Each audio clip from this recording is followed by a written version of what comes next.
Hey everybody, welcome back to Mixing Music Analog and mixingmusicanalog.com, and here on my YouTube channel, and this is a quick follow-up video to the video that I posted about a week now since I posted the shootout between the Universal Audio Apollo X16 interface with the Quantum 4848 interface. We did a shootout between to see if we could hear a difference between the converters.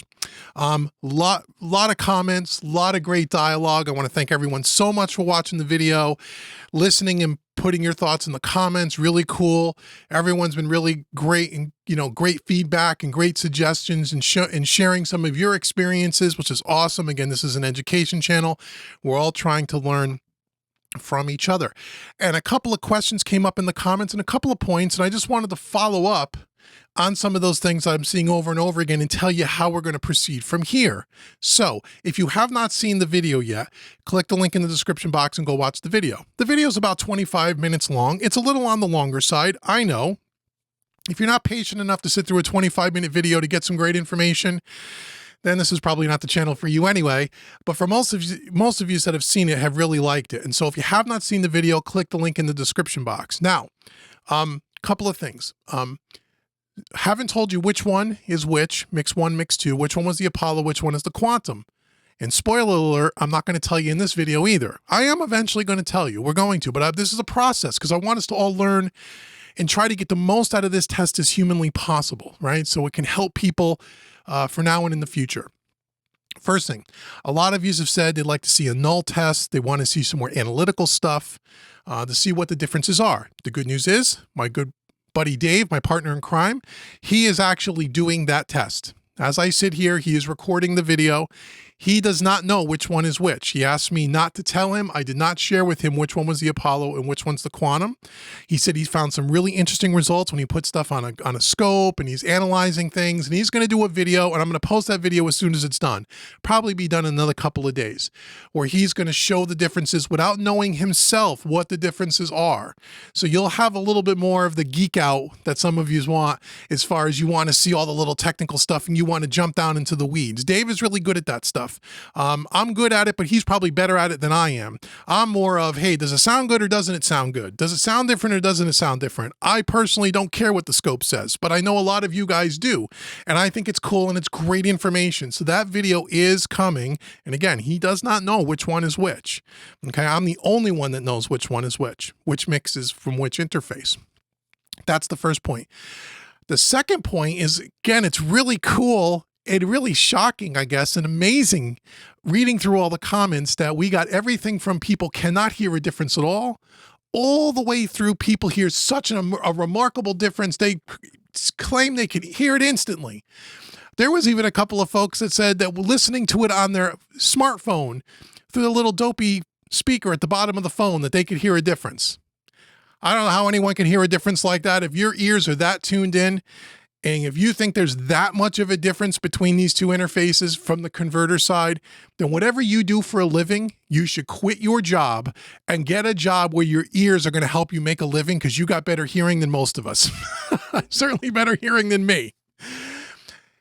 And we have everything in between. Here's a challenge that I have for you. And a few of you guys have done this and you've left a comment about it. And I did this as well. So I'm glad some other people did it too. Here's what I want you to do.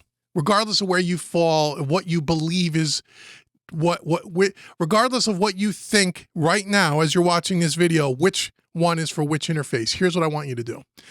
I want you to go back and listen again, go watch the video and watch the test at the end, right? But this time, I want you to sit in front of your computer with your eyes closed. I don't want you to look at the screen. So you don't know when I'm actually switching back and forth, okay? If you do that and you're honest about it, you got to be honest, you got to be open-minded. And I know for some people that's hard to do.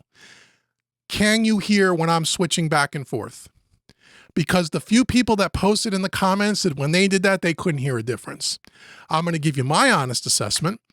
I did that test on 4 different listening environments on my console focals. I did that on 2 sets of headphones, the headphones that I mix over here with at this rig. Mixing headphones to the Neumanns. I did that test watching the video back on my iPad on my Bose noise canceling headphones, my recreational headphones. And I also did the same tests in my office where I just have some little small computer speakers. I think they're Bose. They're good speakers, but they're computer speakers. They're nothing fancy, right? Each time I did that test and sat with my eyes closed, I could not tell when I was switching back and forth. And I don't know how many times I switched back and forth. I'd have to go count. I would say at least 10 times where during that song, I'm going back and forth and back and forth. And when I did it with my eyes closed, I couldn't hear the difference. Maybe some of you can. My guess would be most of you can't. Most people can't. It's that close, right? There is no real discernible difference when you shut your eyes. Now, here's an interesting phenomenon, and I know a lot of you know this, but some of you may not, or maybe you've forgotten this point, so I want to share it. You got to remember that, and this is one of the advantages when you mix using a lot of analog gear and you're not mixing looking at a screen. You're looking down at the analog gear. Okay, one of the problems and one of the things that I've always known, but have really understood even more now that I mix in both ways, hybrid and in the box, it's amazing to me how many people listen with their eyes and not their ears, right? When we're mixing with plugins, we're opening up the plugins, we're looking at the needles, we're looking for that certain amount of compression, we're doing the EQ, we're looking at the analyzer, and just the way our brains work, your brain and your eyes will tell your ears something that may or may not really be going on. When you mix analog and you mix on a console and you're not looking at the screen nearly as much, you are forced to use your ears, right? So I think that some of the issue might be with this test is that if you're watching me mute and unmute the tracks, your brain, even if you're not doing it consciously, even if it's completely, you're trying to do it as honestly as possible, but your brain sees, your eyes see me switch tracks. And therefore your brain is telling yourself, there's got to be a difference. I hear him switching. I can hear something happen. And maybe you can. I'm not saying that some people can't. I'm just saying that if you do it like a blindfold test and close your eyes, I can't believe that 99.9% of the people can hear me switching every time I switch those things, because I must have switched it 10 times. Okay, so if you didn't know when I was changing tracks, would you still be able to hear a difference? I don't know. You should try that if you haven't tried that. For the ones that did, every one of you said I couldn't hear the difference. I personally can't hear the difference. That doesn't mean there's not a difference. It just means I can't hear it. Some other people can't hear it. And I think if you didn't do that blindfold test, some of you would also then say, yeah, you're right. I really can't tell the difference. Some of you may claim you can still hear a difference, and maybe you can. I'm not saying you're lying or you're wrong. I'm just saying we're all hear differently.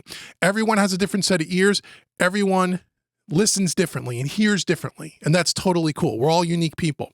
So that's the thing I want to challenge you on. So we're going to get a Geek Out Fest from Dave's video. We're going to look at things, analyze things.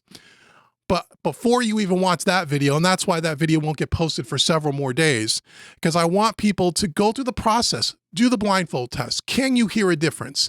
Because once you see Dave's video and once we tell you which one is which, it kind of ruins the test because, again, we're all humans.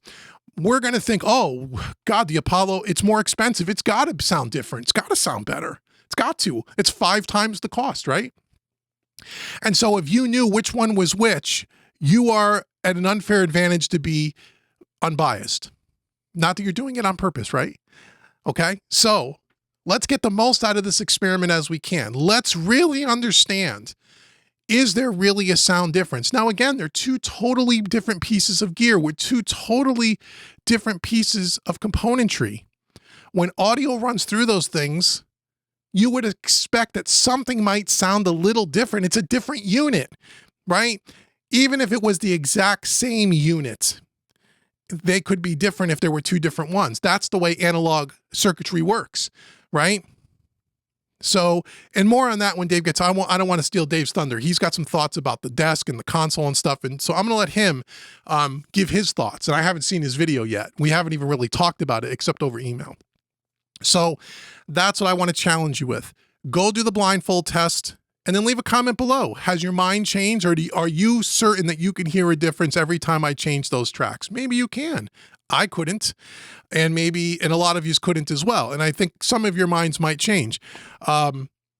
Maybe, maybe not. We'll have to see. The other thing we're going to do, which I think is really cool, I'm going to reach out to this company, Black Lion Audio, who you know I have the 1176 Bluey, the Chris Lord Algae Bluey, made by Black Lion Audio. Great compressor, by the way. There'll be a review coming soon.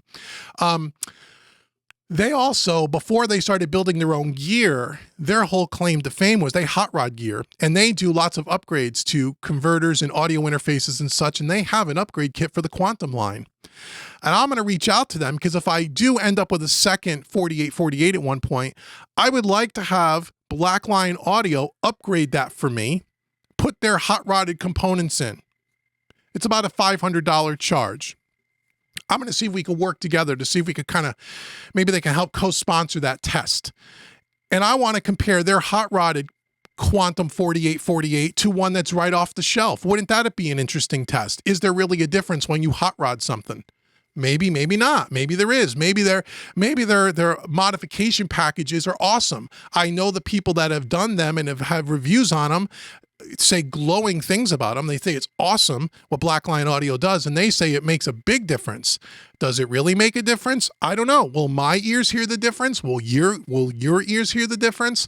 I don't know. We're going to do that too. So that might be, you know, the second phase of this test, just to again, to get the information out there to you guys so you guys can make informed decisions when you're buying gear. Right? Because it's all about, does it really sound better? Does it help the overall sound? And some of you have even said in the comments, and it makes sense, but I kind of disagree with the way that the point is framed, but I understand what people are trying to say. They're saying, well, in the end, the person who listens to the final mix, they don't know what converter it goes through. And that's true.